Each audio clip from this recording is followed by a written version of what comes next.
Michael Jordan, who's the GOAT according to many, spoke on the most clutch player in NBA history. He couldn't say one, so he chose two. His choices was Reggie Miller and Jerry West. Now, Reggie Miller, y'all know that was a longtime rival, same division. His Pacers is in the finals right now, getting ready to go to a Game 7. You know, his infamous choke symbol at the Garden was mimicked again by Tyrese Halliburton. So Reggie had his iconic moment. Was it scoring? Was it 3 threes? And 9 points in 3 seconds or something like that. So he went crazy to steal a win. But so that's his number one. I mean, going against Reggie 4 times a year, you got a good time to see him. He was very clutch, high percentage from free throw line, one of the greatest all-around shooters of all time. So Reggie Miller being in there, you can understand why he would put Reggie Miller as his most clutch. Then you got Jerry West, who was the logo. Funny thing about Jerry West is I didn't watch Jerry West, but I take it he was pretty clutch. To get the logo, you had to do something. But not to nitpick, but the man had a 1-8 finals record.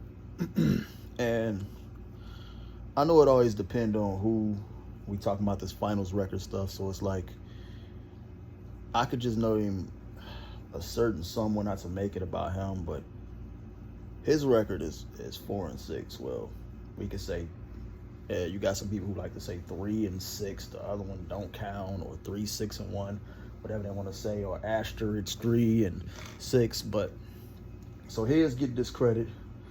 We go and dismantle every last playoff win he had, and we do that to all the wins. But I noticed they don't do that to losses. We could talk about how a young Thunder team, or they was too young. Ray Allen saved them. Then we go, what's the other ones they go with for the other wins?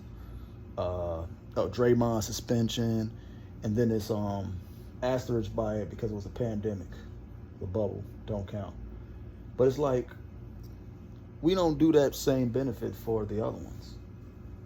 We don't say the thing, okay, some people will say LeBron is young for the Spurs one. But that's not really an asterisk. That's just, okay, wasn't expected to win, but cool. Then we move on. Yeah, he absolutely did choke against the Mavericks. So, I mean, we could say if he played better, which I would agree 1,000%, but whatever. That Spurs one, Bron played pretty solid.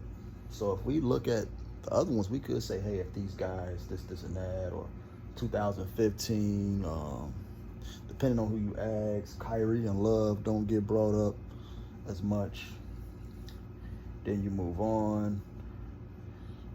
2017, I mean, they pretty much just got beat up on for the most part. But 2018, momentum is always brought up. We could talk about the J.R. Smith. If J.R. didn't go dumb in that game, or George Hill didn't miss the free throws. Point being, we can do that both ways, but it seems like people only want to do that for the losses. But it's like the 4-6 makes it all where this person can't be clutch, even though history and the stats say otherwise. But this person can't be clutch. So I just thought that was interesting for Michael Jordan to say Jerry West. And it's a few things Michael Jordan say that goes against y'all narratives. The whole 6 finals losses. Where Jordan say, well, a finals loss don't define your career. Because he said something about using a failure as fuel or something like that.